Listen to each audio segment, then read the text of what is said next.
விட்டு கொடுக்க முடியாதுன்னு பேசுறது, குறிப்பாக கால்நடை விவசாயிகள்னு பேசுறது, இதெல்லாம் கவனிப்பீங்கள்ல. அந்த பேச்சுகள் எல்லாம் யாருடைய தாக்கம்னு உங்களுக்கு தெரியுதுன்னு நினைக்கிறேன். இதப்ப வரியை குறைக்கிறேன், புரியுதா? 5 விழுக்காடு 18 விழுக்காட்டுக்கு வர இந்த 28 விழுக்காட்டில் குறைக்கிறேன்னா ஏன் குறைக்கணுங்கிற ஒரு கேள்வி எழுது பற்றில்ல. ஏன்னா வரி தாங்க முடியாத சுமையாக இருக்குது மக்களுக்கு. அப்போ தெரிஞ்சே இவ்வளோ காலம் அந்த வரி சுமையை திணிச்சது யாருடைய பிள்ளை? இதெல்லாம் அதையெல்லாம் நாங்கள் கவனிக்கிறோம்.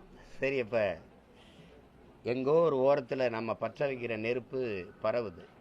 ஆனால் அந்த தற்சார்பு பொருளாதார கொள்கை, அந்த வேளாண்மைக்கு முன்னுரிமை, இது போன்ற நிலைப்பாடுகளில் மீதி இருக்கிற இந்த 4 ஆண்டு காலங்களில் 3.5 ஆண்டு காலம் இருக்குது. அதில் மாண்புமிக்க மேன்மைமிக்க நாட்டின் முதன்மை அமைச்சர் ஐயா நரேந்திர மோடி அவர்கள் உறுதியாக இருக்கணும்னு வேண்டிக்கிறோம்.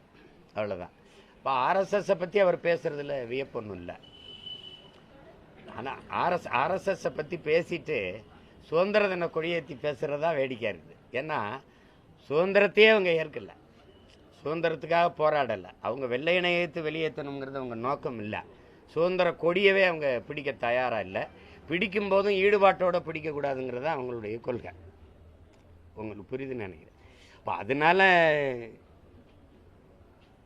அதை பேசி என்ன பயன் இருக்குது? அதை ஒன்றும் நாங்கள் எப்படி பார்ப்போம்னா, இந்த நாட்டின் தந்தை, விடுதலை போராட்டத்திற்கு அரும்பாடாற்றிய பெருமகனார், தேச தந்தைங்கிறோம், தேச பிதாலாம் அப்படிலாம் ஒன்றும் குறிப்பில்லைங்கிறாங்க சிலர். எப்படி பார்த்தாலும் ஒரு மிகப்பெரிய தலைமை, இந்த நாட்டின் அடையாளமாக இருக்கிறது. இந்திய நாட்டில் மட்டும் இல்லை, இந்திய நாட்டை விட்டு வெளியில் எந்த நாட்டுக்கு போனாலும் இந்தியாவின் அடையாளம்னா காந்தியும் அண்ணல் அம்பேத்கரும் தான். உங்களுக்கு தெரியும்னு நினைக்கிறார். அந்த காந்தியடிகளை சுட்டு கொன்ன ஆர்எஸ்எஸ் அந்த இயக்கத்தை தடை செஞ்சு வச்சு ஓராண்டு கூட அந்த தடையை நீட்டிக்கலை. வல்லபாய் பட்டேல் அந்த தடையை நீக்கிட்டார். மறுமுறை பலமுறை தடையை விதிச்சு நீக்கிறாங்க. காந்தியை கொன்ன ஆர்எஸ்எஸ் இயக்கத்தை தடையை நீக்கின பெருமக்கள் ராஜீவ்காந்தியை கொண்டுட்டாங்கன்னு எங்கள் இயக்கத்தை 35 ஆண்டுகளாக தடை விதித்து வச்சு எந்த நகர்வையும் தமிழின மக்களை, இந்த நாட்டில் தடையினால இது இல்லை, எந்த நாட்டிலும் நாங்கள் சுதந்திரமாக இயங்க முடியல. இடுப்பில் இருக்கிற குழந்தை இல்லை, கையில் இருக்கிற குழந்தை இல்லை, கருவில் இருக்கிற குழந்தையும் பயங்கரவாதியாக பார்க்குறான். அது ஒரு தேசியத்தின் மீது சுமத்தப்பட்ட ஒரு பெருத்த அவமானமாக இந்த தடையை தன்மானமிக்க தமிழ் பிள்ளைகள் பார்க்குறோம். அதை உடைக்கத்தான் இந்த அரும்பாடு ஆட்டிக்கிட்டு இருக்கோம். அது அவசியமற்றது. எங்களுக்கான அரசியல் விடுதலைக்கான நகர்வை செய்வதற்கு அது பெரிய இடையூறாக இருக்குது. அது தகர்க்கணும். நாங்கள் அப்படி தான் பார்ப்போம். ஒப்பிட்டு பார்க்கும்போது காந்தி மரணம், இந்திரா காந்தி மரணத்தை பேச தயாராக இல்லாத இந்த நாடு, இந்த கட்சி, இந்த அதிகாரங்கள் ஐயா ராஜீவ்காந்தி மரணத்தை மட்டுமே பிடிச்சு தொங்குதுன்னா அதில் அரசியல் இல்லை. அதில் பேசினா பஞ்சாப் கொன்றுவான், ஒரு ஓட்டு விழாது. அது புரியுதுன்னு நினைக்கிறேன். ஆர்எஸ்எஸ் கோட்சேயுடைய விழாவை கொண்டாடுது, அதிகாரமே கொண்டாடுது. உங்களுக்கு தெரியுது, ஆர்எஸ்எஸ் உறுப்பினர்கள்லாம் காந்தி படத்தை செருப்பால் அடிக்கிற காட்சியெல்லாம் இருக்கு. வேணா உங்களுக்கு நான் அனுப்பி விடுறேன் வேணா. அப்படி ஆனால் நாங்கள் இன்னைக்கு வரைக்கும் எங்கள் தலைவரோட படத்தை ஒட்ட முடியாது, பேச முடியாது. வலையொலியில் வச்சா தடை விதிப்பாங்க, முகப்பில் வச்சா பகிரி போன்றதுகளெல்லாம் அது தடை பண்ணி விட்டுருவாங்க. அந்த இறுக்கத்தை தகர்க்கத்தான் தமிழ் பிள்ளைகள் நாங்கள் போராடிட்டு.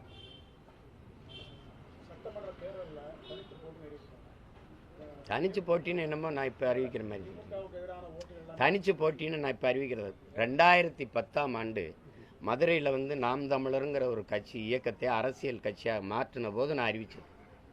இந்திய கட்சிகள் திராவிட கட்சிகளோடு எந்த காலத்திலையும் கூட்டு இல்லை.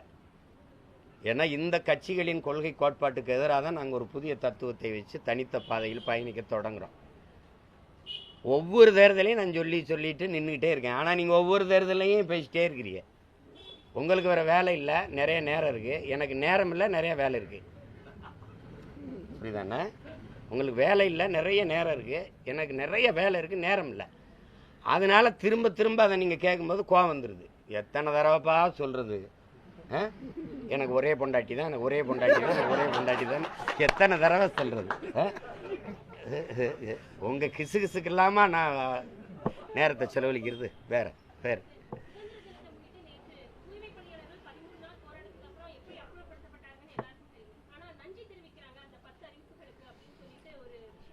தங்கச்சிக்கு நான் கேட்குறேன், அவங்க உண்மையிலே துப்புரவு பணியாளர்களான்னு பாருங்க. துப்புரவு பணியாளர்களா? தன்மானமிக்க யாராவது ஒரு தொழிலாளி இவர்களோட போய் நிற்பானா? அறிவார்ந்த தமிழ் சமூகத்திட்ட கேட்குறேன், முதலாளிகளுக்கு உழைக்கும் மக்களை நீ கூலியாக அனுப்பிட்டு தாரை வார்த்து கொடுத்துட்ட அந்த அமைப்பை. அது அதிமுகவுக்கும் மாற்றுக் கொள்கை இல்லை, திமுகவுக்கும் மாற்றுக் கொள்கை இல்லை. அவங்க 11 மண்டலத்தை கொடுத்தாங்க ஏற்கனவே அவங்க ஆட்சியில், மீதி இருக்கிறத கொடுக்காங்க. ராம்கிங்கிற அந்த ஆந்திர மாநிலத்தினுடைய இந்த ஒய்எஸ்ஆர் காங்கிரசினுடைய பாராளுமன்ற உறுப்பினர், அவருக்கு தமிழ்நாட்டை சுத்தமாக வச்சுக்கணும்னு எதுவும் வெங்கடாசலபதி கோயிலில் வேண்டுதலா தங்கச்சி? ஒன்றும் இல்லை. அந்த முதலாளிக்கு கீழே நாங்கள் வேலை செய்ய போகிறோம், அவர் தன் கை காசை போட்டு எங்களுக்கு சம்பளம் கொடுப்பாரா? அரசு கொடுக்குற காசுலேருந்து எங்களுக்கு கொடுப்பாரா? அரசு கொடுக்குற காசை வாங்கி எனக்கு சம்பளம் கொடுக்குற நடுவில் ஒரு ஏஜென்ட் இதுக்கு, ஒரு முகவர் இதுக்கு. நீ என்ன வேலை பார்க்குற? உனக்கு என்ன வேலை? அந்த வேலையை உன்னால் செய்ய முடியாதுன்னா மாநகராட்சி எதுக்கு? அதுக்கு தேர்தல் எதுக்கு? ஊரக உள்ளாட்சிக்கு அதுக்கு ஒரு மேயர்னு ஒரு பொறுப்பு எதுக்கு? அதுக்கு ஒவ்வொரு பகுதிக்கும் மாமன்ற உறுப்பினர் எதுக்கு? எதுக்கு?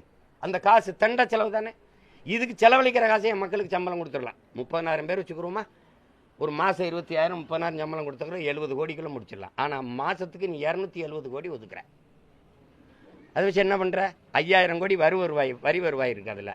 அதை வச்சு என்ன பண்ணுற? மழை நீர் வழிந்து ஓடாது, கழிவு நீர் வெளியே வராது, எந்த சாலையும் சீரமைக்கப்படாது. இப்போ என்ன வேலை தான் மாநகராட்சி செய்யும்? இந்த வேலையை கொடுத்துட்டா சரி, நான் முதலாளிக்கு ராம்கிங்கிற நிறுவனத்துக்கு வேலை செய்ய போகிறேன். வேலை செய்ய போகிறவனுக்கு காலைச்சோறு நீ எப்படி போடுவ? யார் காசில் போடுற? காலைச்சோறு போடுறேன், மருத்துவ காப்பீடு 2 லட்சம் போடுறேன், செத்து போனால் 10 லட்சம் கொடுக்குறேன். இது யார் காசில் கொடுப்ப? நான் வேலை செய்கிறது முதலாளிக்கு, இவர் காலையில் சோறு போடுவாராம். எங்களை சோத்துக்கு சத்தபய மக்களாகவே இந்த கட்சிகள் வச்சுருக்கு பாருங்க. காலையில் பள்ளிக்கூடத்துக்கு ஒரு முப்பாக்குன்னு போய் சோறு போடுவேன் மாணவர்களுக்கு, உங்களுக்கு சோறு போடுவேன். ஏண்டா சோத்துக்கு செத்த பயல்களாக எங்களை ஆக்கி வச்சிருக்கேன் நீ. எப்படி இருக்கு? காலையில் நாங்கள் குப்பையெளி கூட்டுறதில்ல, இவர் சோறு போடுவார், எங்கேன்னு போய் நின்று சோறு சாப்பிட்டுக்கிட்டு இருக்கணும். இந்த காசு எந்த இதுலேருந்து கொடுப்ப? இவ்வளவு பணம் இவ்வளவு இருக்கிற நீ இந்த சலுகை அறிவிக்கிற நீ, அவன் கேட்குறத கொடுத்துட வேண்டியதானே. தனியார் மயப்படுத்தாத எங்களை நிரந்தர பணியாக்கி அரசு பணியாராக வச்சுக்கிறேன்னு சொல்கிறதுல என்ன உனக்கு சிரமம்? என்ன சிரமம்? இப்போ இந்த அறிவிப்பு இருக்குல்ல, எப்போ செயல்பட தொடங்கும்? இந்த காலைச்சோறு, இந்த செத்தா 10 லட்சம், யாராவது செத்து பார்க்கணும் 10 லட்சம் கொடுக்குறானா இல்லையான்னு, அப்படி தானே நீங்கள் எடுத்துக்கிறதே. இப்போ இப்படி பார்ப்போம். முதல்ல கொடுத்த தேர்தல், நீங்கள் உங்கள் வாக்குறுதி வந்தால் பணி நிரந்தரம்னுது. அந்த வாக்குறுதியை 4.5 ஆண்டுகளாக நீங்கள் நிறைவேற்றாததுனால இப்போ இந்த போராட்டம் தீவிரம் எடுக்குது. அப்போ 4.5 ஆண்டுகளுக்கு முன்னாடி கொடுத்த வாக்குறுதியை நிறைவேற்றாத நீங்கள் இப்போ கொடுத்துருக்க வாக்குறுதி எப்போ நிறைவேற்றுவீங்க? தங்கச்சி, ஒருத்தன் தனி முதலாளி சம்பாதிக்கிறதுக்கு கள்ளச்சாராயம் காய்ச்சிறான், ஒருத்தன் கொழுப்படுத்து குடிச்சு சாகுறான். பல காலமாக சாராயம் காய்ச்சி வித்த முதலாளி அவன் சம்பாரிச்சிருக்கான் கோடி கோடியா, இவன் குடிச்சு செத்துருக்கான். மக்கள் காசில் எடுத்துக்கொண்டு நீங்கள் 10 லட்சம் கொடுக்குறீங்க. இதே தான் நீங்கள் இங்கே ஒப்பிடணும். ஒரு முதலாளியின் லாப தேவைக்கு நான் போய் உழைக்கணும், அரசு அவனுக்கு காசை கொடுத்துரும், டெண்டர் கொடுத்துரும், ஒப்பந்தம் கொடுத்துரும். ஒரு மாதத்துக்கு 270 கோடினா 10 மாதத்துக்கு 2700 கோடி. அது அப்படியே இந்த துப்புரவு பணிக்கு செலவுணுன்னா நவீன உபகரணங்கள், ஷூ சாக்ஸு, அது இது அப்படியெல்லாம் கொடுப்பான தங்கச்சி. ஒரு கக்குஸ் கழுவை 350 ரூபா செலவழிச்சா நாடா பார்த்துருக்கீங்களா? 350 ரூபா எப்படி இருக்கு பாருங்க. 1 கிலோ குப்பைக்கு 12 ரூபா படுது. 1 கிலோ குப்பை அள்ளுறதுக்கு 12 ரூபா. குப்பையை கூட அள்ள முடியாது. அப்போது குப்பை அள்ள முடியாது, தோற்று போயிடுது. அந்த நிர்வாகத்தை நான் செய்ய முடியாது. கல்வியை கொடுக்க முடியாது, நான் செய்ய முடியாது, தனியார் தான். மருத்துவத்தை கொடுக்க முடியாது, அதை நான் செய்ய முடியாது, தனியார் தான் நல்லா செய்வான். போக்குவரத்தை நான் நடத்த முடியாது, அதை தனியார் தான் நல்லா செய்வான். மின் உற்பத்தி விநியோகத்தை நான் செய்ய முடியாது, அது தனியார் தான் நல்லா செய்வேன். நீ என்ன புடுங்குறான்னு கேட்குறேன், உனக்கு என்ன வேலைன்னு கேட்குறேன். அப்போ நீ கையால் ஆகாதவன், நீ தோற்று போனவன், தகுதியற்றவன். நாட்டின் பிள்ளைகளுக்கு தரமான கல்வியை கொடுக்கல. நீ 207 பள்ளிக்கூடத்தை மூடுற, அரசு பள்ளிக்கூடத்தை. கேட்டால் பள்ளிக்கல்வித்துறை அமைச்சர் மாண்புமிகு தம்பி அன்பில் மகேஷ் என்ன சொல்கிறாரு? அன்பில் மகேஷ் பொய்யாமொழி என்ன சொல்கிறாரு? பிறப்பு விகிதம் குறைந்துருச்சுங்கிறப்பல நீ 30 வருஷமா சாராய கடையை திறந்து வச்சு குடினா எங்கிட்டா பிறக்கும் புள்ள? பிறப்பு விகிதம் எப்படி கூடும்? சரி, அரசு பள்ளிக்கு வரும்போது பிறப்பு விகிதம் குறைஞ்சிருது, மாணவர்களின் எண்ணிக்கை, பிள்ளைகளின் பிறப்பு விகிதம் குறைஞ்சிருது. தனியார் பள்ளிகளுக்கு சாரையா பிள்ளைகள் படையெடுத்து செல்றாங்களே, அப்ப பிறப்பு விகிதம் கூடியிருதா? பதில் இருக்கா? அரசு பள்ளிக்கு வர பிறப்பு விகிதம் குறையுது, தனியார் பள்ளிக்கு போக பிறப்பு விகிதம் எப்படி கூடுது? எப்படி கூடுது? இதுக்கு பள்ளி கல்விக்கு ஒரு துறை, உயர்கல்விக்கு ஒரு துறை, கால்நடைக்கு ஒரு துறை, பால் வளத்துக்கு ஒரு துறை, எதை பற்றி இங்க கவலைப்படாம கமிஷன் வாங்குறதுக்கு ஒரு துறை. அதனால மொத்த துறையும் கமிஷன் துறைன்னு வச்சிருக்கிறது நல்லது. எந்த கேள்விக்கு உன்கிட்ட பதில் இருந்திருக்கு? நான் கேட்கறதுக்கு ஏதாவது பதில் இருக்குதா சொல்லுங்க. ஏன்னா படிக்க வரல பிள்ளைகள்னு பள்ளிக்கூடத்தை முடிய, குடிக்க வரல நீ ஏதாவது ஒரு டாஸ்மார்க்க முடியிருக்கா? நீ நாட்டை எதை நோக்கி நகர்த்திட்டு போற? நீ கேட்டா நல்லாச்சுங்கிற. 15வது நாள் அந்த போராட்டத்தை அவசரம் முடிச்சு விட்டு காலில் சோறு போடுறேன், 2 லட்சம் ரூபா காப்பீட்டுக்கு போடுறேன், செத்தா 10 லட்சம் கொடுக்குறேன்னு ஒரு பசப்ப அறிக்கையை விட்டு முடிச்சு இந்த நன்றின்னு சோறாக்கி போட்டு அந்த சும்மா இருந்த இந்த ஜூனியர் ஆர்டிஸ்ட் ஆட வச்சு வேடிக்கை பார்த்த மாதிரி இங்க வந்து கூப்பிட்டு அந்த புதுசா அப்பதான் தச்சு கொண்டாந்துருக்காங்க. அந்த பதாகை இப்படி பிடிக்கிறதா அப்படி பிடிக்கிறதான்னு தெரியல, அதுல என்ன எழுதிருக்குன்னே தெரியல. அது டைரக்ஷன் யார் தெரியுமில்ல? டைரக்ஷன் மேயர் தான் டைரக்ஷன். யார்கிட்டையும் அசிஸ்டன்ட் டைரக்டர் இருந்து கத்துக்கு வராதனால சரியா டைரக்ஷன் வரல. டைரக்ஷன் மேற்பார்வை இருக்கார் ஐயா சேகர் பாபு, அவருக்கு சுத்தமா தெரியல டைரக்ஷன். படம் ஃபிளாப் ஆயிடுச்சு. எப்படி? அந்த கூலிங்காலி இந்த கூலிங்காலி, 2 கூலியும் போச்சு. இது எப்படி? இது தங்கச்சி, இதெல்லாம் வந்து ஆட்சியாளனை குறை சொல்லி என்ன பயன் இருக்கு? ஒரு நாட்டில் ஒரு ஆட்சியாளன் செய்யற தவறுக்கு ஆட்சியாளன் பொறுப்பேற்க முடியாதுங்கிறவள, அந்த ஆட்சியாளனை அந்த அதிகாரத்தில் உட்கார வைத்த மக்கள் தான்டா பொறுப்புங்கிற. என் மக்கள் செய்த பிழை அதான் அனுபவிக்கிறோம், அப்புறம் என்ன பண்ண முடியும்? வேற ஏதாவது கேள்விகள் இருக்கா?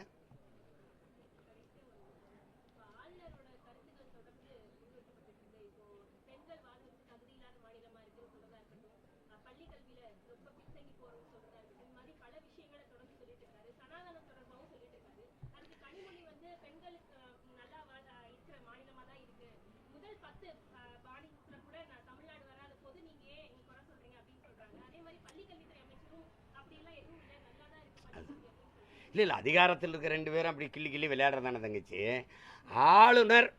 ஆளுநர் பெண்களுக்கு பாதுகாப்பு இல்லை, கல்வியில் பின்தங்கி இருக்குன்னு சொல்றதுக்கு அவருக்கு என்ன தகுதி இருக்குங்கிறதா? நீங்க ஆட்சி செய்யற பிஜேபி ஆட்சி செய்யற மாநிலங்களில் பெண்களுக்கு, மணிப்பூர்ல என்ன நடந்தது?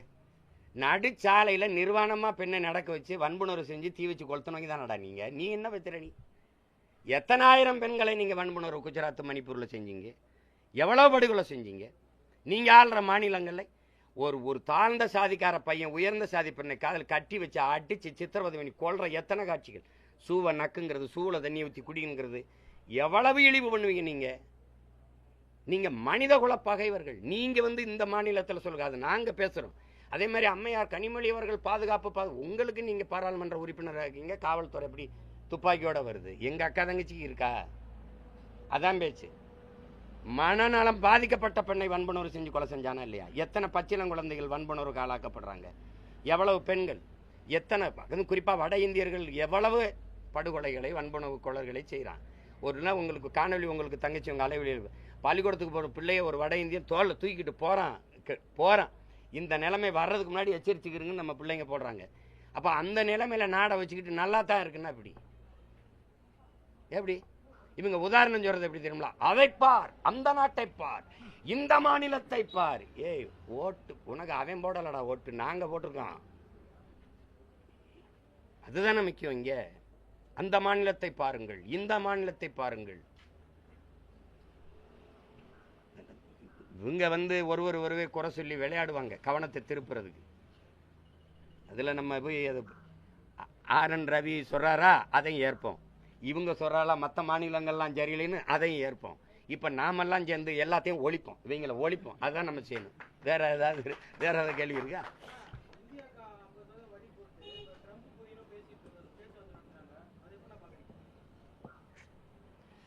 ஏதோ பொழுதுபோலின்னு 2 பேர் உட்காந்து பேசிட்டு இருக்கிறாங்க. அதை விடுங்க. அது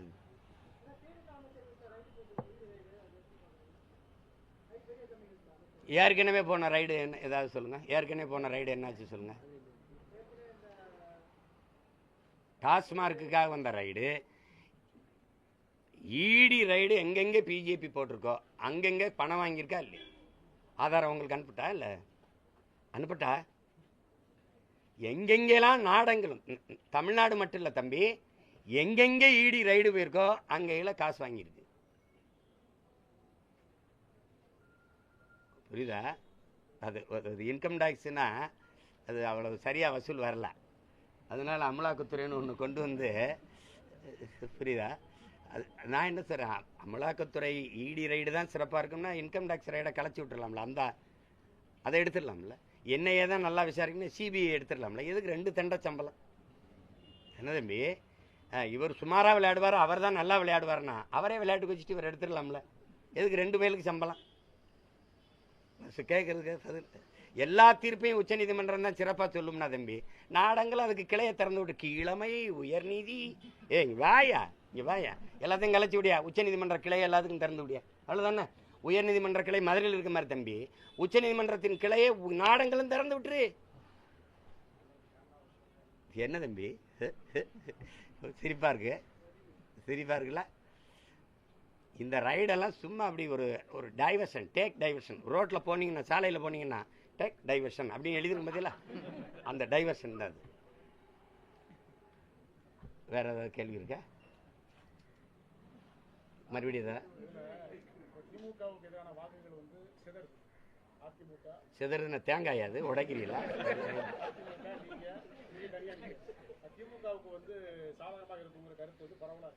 யாரு வாக்கையும் சிதைக்க ஓட்ட பிரிக்கிறார் அப்படின்னு சென்ட்ரிங் போடலையா? நீங்க ஓடு போட்டு ஓட்ட பிரிக்கிறார்.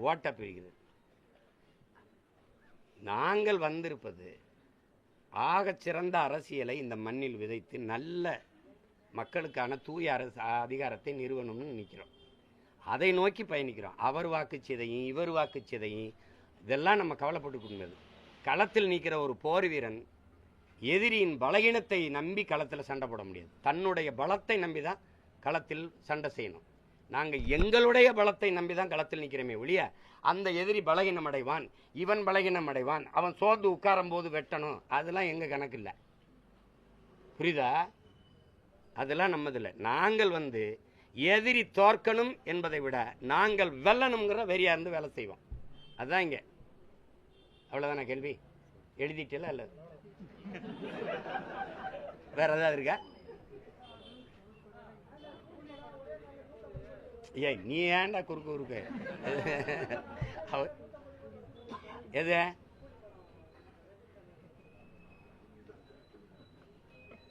அது அவர் மேலே இருக்கிற தமிழ் மக்கள் வச்சிருக்கிற அன்பு காரணம். உங்களுக்கு புரியுதுன்னு நினைக்கிறேன். அந்த வயசில் அவ்வளவு வசூலை தொட்ட நடிகன் இந்தியாவில் இதுவரை இல்லை.